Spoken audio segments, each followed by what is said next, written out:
Assalamu alaikum. Our today's topic is Stokes theorem. Stokes theorem. तो first of all इसकी statement है हमारे पास कि अगर आपके पास कोई गिवन वेक्टर f है और आप उस वेक्टर का लाइन इंटेग्रल लेते हैं along a closed line that will be equals to surface integral of curl of that vector ds। तो यहाँ पे देखें हमने ये क्लोज्ड क्यों यूज़ किया, ये वाला साइन। इस साइन का मतलब है कि आपकी जो लूप है वो क्लोज्ड है, जो पाथ है, जो लाइन है वो क्लोज्ड है। और यहाँ पे आपने डबल इंटेग्रल क्यों यूज़ किए हैं, क्योंकि ये आपके पास सरफेस इंटेग्रल है और सरफेस इंटेग्रल के आपके पास दो पैरामीटर्स होते हैं, उसकी लेंथ और उसकी विड्थ। तो आपने यहाँ पे 2 टाइम्स इंटेग्रल यूज़ किया है। तो बेसिकली इसका मतलब क्या है, इसका मतलब है कि अगर आपके पास एक सरफेस है और आपने जस्ट उस सरफेस की बाउंड्री को इनकाउंटर करते हुए, इस लाइन को इनकाउंटर करते हुए इंटेग्रल लिया है उसका, ठीक है, ये क्लोज लाइन है, इसका इंटेग्रल लिया है। तो ये इक्वल होना चाहिए कि पहले अगर आप इसी वेक्टर का कर लें, ठीक है, डेल क्रॉस एफ कर लें और फिर उसका सरफेस इंटेग्रल लें अपॉन दिस सरफेस जो इसी लाइन ने बाउंड की हुई हो। जिस लाइन का आपने लाइन इंटेग्रल लिया है ना, जो उसी लाइन ने जो सरफेस बाउंड की हुई हो, उसी के ऊपर जो है वो आपने उसका सरफेस इंटेग्रल लेना है। तो ये आपस में क्या होने चाहिए, इक्वल। ठीक है, तो हम इसका प्रूफ देखते हैं।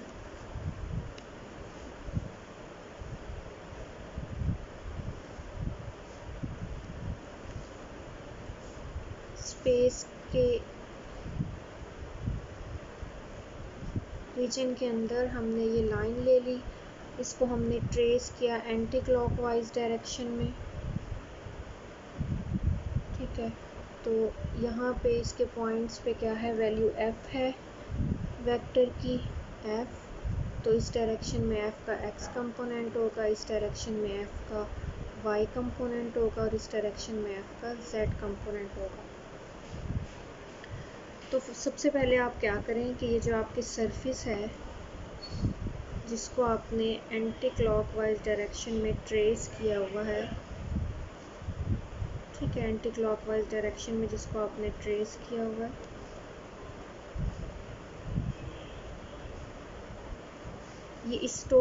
ये वाली जो टोटल लाइन है ना, इसकी लेंथ है हमारे पास l। मीन्स ये जो पूरी बाउंड्री है इसकी लेंथ है आपके पास l और ये जो पूरी सरफेस है इसका एरिया है आपके पास s, ठीक है।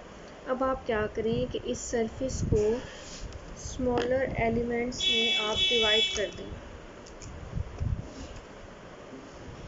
Divide this surface into smaller elements, इस तरह।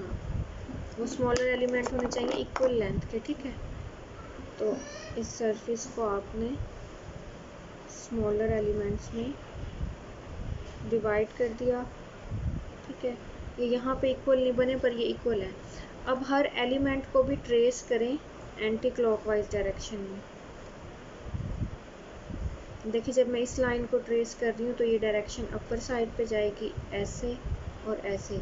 अब जब मैं इस कर्व के लिहाज से ट्रेस कर रही हूँ एंटी क्लॉकवाइज तो ये डायरेक्शन ऐसे होगी अपर ऊपर, और इसके लिहाज से फिर यहाँ पे ये मूव करती हुई क्या हो जाएगी, लोअर साइड पर, ठीक है। तो यहाँ पे हर जो एरिया एलिमेंट है इसकी बाउंड्री की लेंथ है स्मॉलर l। जैसे यहाँ पे कंप्लीट बाउंड्री की लेंथ थी आपके पास कैपिटल L और सरफेस थी आपके पास कैपिटल S। तो यहाँ पे हर एलिमेंट की लेंथ है आपके पास स्मॉलर l और हर एलिमेंट का एरिया है आपके पास डेल्टा S, ठीक है। तो एलिमेंट नंबर 1 के लिए ये क्या हो जाएगा, L1 delta S1। Element number 2 के लिए ये क्या हो जाएगा, L2 delta S2 and so on. तो फर्स्ट ऑफ ऑल जब हम इसका डेरिवेशन स्टार्ट करते हैं हमारे पास डेल क्रॉस एफ, हम राइट हैंड साइड से स्टार्ट कर रहे हैं।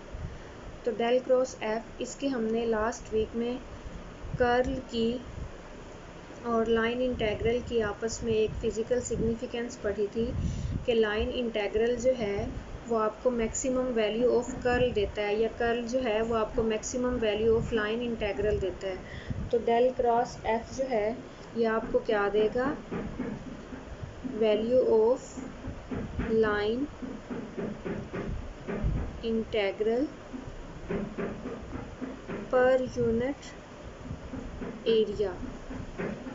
ठीक है, तो अगर हम डेल क्रॉस एफ को राइट डाउन करें, डेल क्रॉस एफ को एलिमेंट नंबर 1 के लिए, तो ये क्या होगा, line integral with respect to L1, तो ये क्या होगा, एफ डॉट DL1।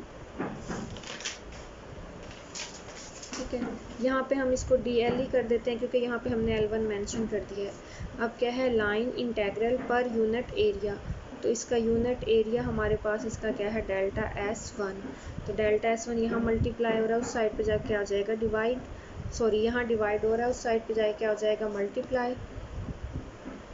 तो ये बनेगा del dot F into delta S1 dot delta S1 will be equals to f dot dl and integral is taken over the boundary of L1।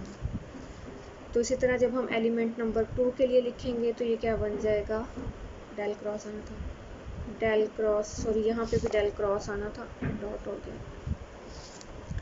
Del cross F dot delta S2 line integral of f taken over the boundary of L2। तो इसी तरह ये सारे elements के लिए हमारे पास आ जाएगा। तो अगर हम इन सबको सम अप करें तो ये क्या बनेगा, del cross F dot delta S1 plus del cross F dot delta S2 so on. अगर हमने n एलिमेंट्स लिए हैं तो ये क्या बनेगा, del cross F delta SN, that will be equals to, अब ये वाली साइड्स आपस में प्लस होंगी, L1 f dot DL plus L2 f dot DL plus so on Ln f dot DL। अब यहाँ पे इस साइड पे देखें ये सब ऐड हो रहे हैं, तो यहाँ पे हम क्या लिखेंगे, summation I is equals to 1 से n del cross f dot delta SI।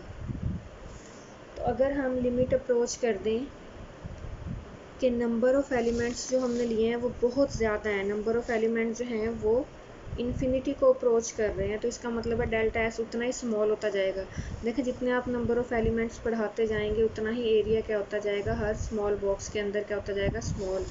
It's mean अगर हम लिमिट लगाएं, limit n approaches to infinity so that delta S will approach to 0, summation n y I is equals to 1 से n del cross f dot delta SI। तो जब हम summation के ऊपर limit apply कर देते हैं, ठीक है, नंबर अप्रोच करे इन्फिनिटी को और ये वाला पैरामीटर अप्रोच करे 0 को, तो ये समेशन क्या हो जाती है, इंटीग्रेशन बन जाती है। देखें समेशन आपके लिए होता है डिस्क्रीट के लिए, ठीक है, जब आपके पास डिस्क्रीट वैल्यूज़ हों, जब आप डिस्क्रीट वैल्यूज़ को सम अप कर रहे हों उस टाइम पे आप यूज़ करते हैं समेशन। और अगर आपने नंबर बहुत इन्फिनिटी को अप्रोच करवा दिया और वो लेंथ हो गई वेरी वेरी स्मॉल, तो इसका मतलब है वो एक दूसरे के बहुत क्लोजली स्पेस हैं, वो एक दूसरे के साथ बहुत क्लोजली हैं, तो ये क्या अपेयर होगा, एज अ कॉन्टीन्यूस ही अपेयर होंगे ये एलिमेंट्स जो है। तो जहाँ पे कॉन्टीन्यूटी आ जाती है वहाँ पे सम अप करने के लिए हम समेशन की जगह यूज़ करते हैं इंटीग्रेशन। और यहाँ पे हमारे पास दो पैरामीटर्स होते हैं एस के, लेंथ एंड विड्थ, तो यहाँ पे इंटीग्रेशन भी 2 यूज़ होंगी और ये बन जाएगा डेल क्रॉस एफ, और इसको हम फिर डेल्टा एस की जगह क्या लिखेंगे, डी एस। तो ये तो हो गई हमारे पास राइट हैंड साइड। अब लेफ़्ट हैंड साइड की तरफ आएँ। लेफ़्ट हैंड साइड हमें क्या कह रही है कि हर एलिमेंट के अक्रॉस जो है वो लाइन इंटेग्रल लेना है हमने, ठीक है। तो यहाँ पे ज़रा वापस आते हैं हम, जब हमने इसको ट्रेस किया था कर्व को, जब मैंने इस डायरेक्शन में इसको ट्रेस किया, ठीक है, ये इस डायरेक्शन में जा रहा है, अपर साइड पे जा रहा है, ये इस साइड पे और ये इस साइड पे। जब मैंने साथ वाले बॉक्स को ट्रेस किया तो ये इस डायरेक्शन में जा रहा है, ये अपर डायरेक्शन में, ये यहाँ पे क्या हो गया, अपोजिट। अब ये अपर डायरेक्शन में है, ये लोअर डायरेक्शन में है, तो यहाँ पे लेंथ इंटेग्रल जो है वो क्या हो जाएगा, कैंसिल आउट, क्योंकि यहाँ पे दो कंपोनेंट जो हैं वो अपोजिट डायरेक्शन में आ गए हैं, ठीक है। तो यहाँ सिर्फ क्या बचेगा, ये वाला एलिमेंट और ये वाला, ये भी कैंसिल आउट होगा, वो मैं नेक्स्ट बताती हूँ कैसे। अच्छा, अब अगर हम बॉक्स नंबर 3 की तरफ आएँ और इसको ट्रेस करें एंटी क्लॉकवाइज डायरेक्शन में, तो इसकी ये डायरेक्शन बनेगी इस साइड पे, इसकी ये डायरेक्शन बनेगी इस साइड पे, ये इस साइड पे, और यहाँ पे अब ये क्या हो जाएगा, लोअर। अब अपर लोअर एक दूसरे को क्या कर देंगे, कैंसिल आउट। तो इस बॉक्स में से आपके पास जस्ट ये डायरेक्शन बची, ये वाली भी कैंसिल आउट हो जाएगी। कैसे होगी अभी हम आगे करते हैं। अब इसके कंसेक्टिव बॉक्स की तरफ आएँ। ये वाली डायरेक्शन जो है ना वो इसके लिहाज से, अब जब हम इसको खुद एंटी क्लॉकवाइज डायरेक्शन में ट्रेस करेंगे तो हम इस तरह स्टार्ट करेंगे, ये डायरेक्शन, यहाँ से अपर साइड पे, यहाँ से इस साइड पे, यहाँ से इस साइड पे। अब ये एक दूसरे के अपोजिट हैं, ये भी कैंसिल आउट हो जाएंगे, तो आपके पास ये बचेगा। इस तरह जब आप पूरे इसको ट्रेस करेंगे ना, फ़र्ज़ करें मैं इसको ट्रेस करती हूँ, तो ये इस डायरेक्शन में है, यहाँ पे ये क्या हो जाएगा, अपर डायरेक्शन में, यहाँ पे इस डायरेक्शन में, यहाँ पे इस डायरेक्शन में। अब इसके लिहाज से डायरेक्शन इस साइड पे थी, इसके लिहाज से डायरेक्शन इस साइड पे है, ये वाली कैंसिल आउट हो जाएगी, ये वाली कैंसिल आउट हो जाएगी, ये ऊपर वाले के लिहाज से कैंसिल आउट हो जाएगी, ये वाली साइड इसके लिहाज से कैंसिल आउट हो जाएगी। मीन्स जब आप सारे एलिमेंट्स को ट्रेस करेंगे ना, आपके पास जस्ट ये एक्सटर्नल एलिमेंट बनेंगे।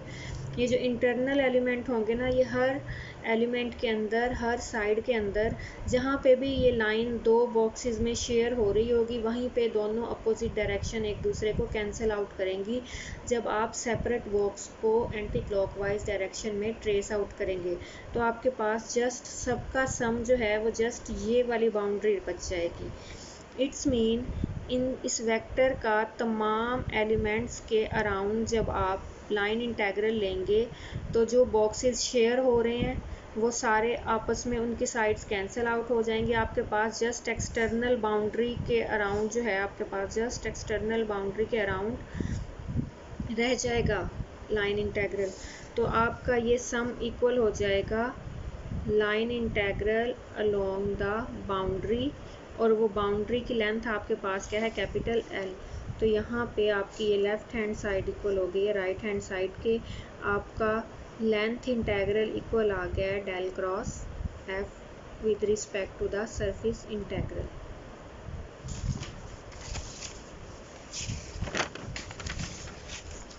नेक्स्ट स्टोक्स थ्योरम की हमारे पास फिजिकल सिग्निफिकेंस है कि इस रिलेशन से हम सरफेस इंटेग्रल को लाइन इंटेग्रल में यूज़ कर सकते हैं और लाइन इंटेग्रल को सरफेस इंटेग्रल में। ये रिलेशन बहुत ज़्यादा यूज़ होता है वेक्टर्स में, ठीक है, कि जहाँ पे आपको लाइन इंटेग्रल की वैल्यू दी गई हो वहाँ पे आपको सरफेस इंटेग्रल रिक्वायर हो, या यहाँ पे आपको सरफेस इंटेग्रल की वैल्यू दी गई हो बट वहाँ पे आपके लिए कन्वीनियंट हो कि आप लाइन इंटेग्रल यूज़ करें। उन सिचुएशंस में जो है वो ये वाला थ्योरम यूज़ होता है।